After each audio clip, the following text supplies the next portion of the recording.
নমস্কার বন্ধুরা, নীলিমা রান্নাঘরে আবার নিয়ে এসেছি আরেকটা নতুন রেসিপি।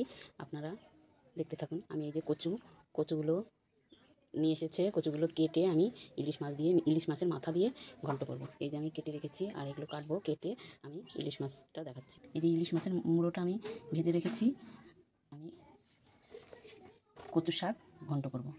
আর এখানে আমি ইলিশ মাছ আর ইলিশ মাছের ডিম দিয়ে আমি আলু বেগুন দিয়ে ঝোল করেছি, একটু শস্য বাটা দিয়েছি উপর দিয়ে। আপনাদের এই ভিডিওটা ভালো লাগলে আপনারা প্রচুর পরিমাণে লাইক কমেন্ট শেয়ার করবেন এবং সাবস্ক্রাইব করে দেবেন, আর বেল আইকনটিটা বাজিয়ে দেবেন। আমি কচু শাক কীভাবে রান্না করি সেটা আপনাদের দেখাবো। তো এবার দেখুন বন্ধুরা, আমি কচুর শাকটা ভালো করে কলের থেকে ধুয়ে নিয়ে এসে এই যে কড়াই দিয়ে দিয়েছি, ভাপ দিয়ে দেবো বলে অল্প করে একটু ভাপ দিয়ে নেবো, একটু নুন ছিটিয়ে দিয়েছি।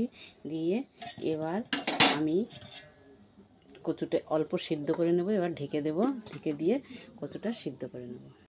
আর দেখুন বন্ধুরা, আমি কচুর শাকটা রান্না করব। আমি কড়াইটা গরম হয়ে গেছে, এবার কড়াইটা আমি উনুনে বসিয়ে দিয়েছি, কড়াইটা গরম হয়ে গেছে। এবার আমি তেল দিয়ে দেবো।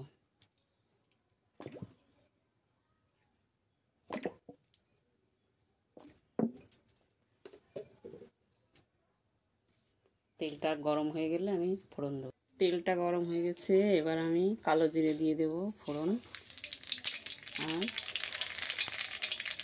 দুটো তেজপাতা আর দুটো শুকনো লঙ্কা আমি ফোড়নে দিয়ে দেবো। একটু ভাজা করে নেব। এবার দিয়ে দেব কাঁচা লঙ্কা চেরা।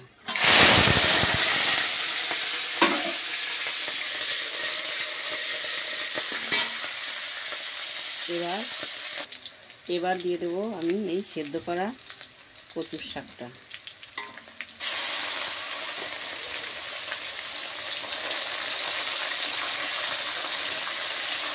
এবার দিয়ে দেবো, আগে কচুটা সেদ্ধ করার সময় কিছুটা লবণ দিয়ে দিয়েছিলাম, এবার অল্প করে লবণ দিয়ে দেবো আর হলুদ দিয়ে দেবো। 1 চামচ হলুদ দিয়ে এবার ভালো করে মেশাবো।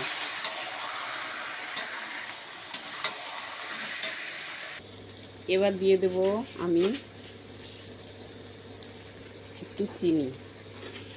কচুর শাকে একটু চিনি না দিলে টেস্ট আসে না, তার জন্য আমি একটু চিনি দিয়ে এই যতক্ষণ না জলটা মরে যাচ্ছে ততক্ষণ আমি জাল দিয়ে নাড়তে থাকবো আর জলটা শুকানোর জন্য চেষ্টা করব।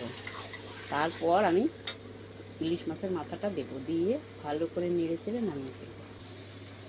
তো এবার দেখুন বন্ধুরা, আমার কচুর শাকটা প্রায় জলটা শুকানোর মধ্যে। এবার আমি ইলিশ মাছের মাথাটা দিয়ে দেবো, দিয়ে ভালো করে কচুর শাকের মধ্যে মিশিয়ে নেব। এই মুড়োটা ভালো করে ভেঙে কচুর শাকের সঙ্গে মিশিয়ে তারপরে নামিয়ে ফেলব। হ্যালো বন্ধুরা, দেখুন আমার কচুর শাকটা হয়ে গেছে, এবার আমি নামিয়ে ফেলব। এইভাবে আপনারা একবার বাড়িতে ট্রাই করে দেখুন, খেতে কত সুন্দর আর কি স্বাদ। আপনারা একবার বাড়িতে ট্রাই করে দেখুন, আর এই ভিডিওটা ভালো লাগলে আমাকে লাইক কমেন্ট শেয়ার করবেন। হ্যালো বন্ধুরা, দেখুন কত সুন্দর দেখতে হয়েছে। এই রেসিপিটা ভালো লাগলে আমাকে লাইক কমেন্ট শেয়ার করবেন এবং প্রচুর পরিমাণে সাবস্ক্রাইব করবেন এবং ভালোবাসা দেবেন। নমস্কার।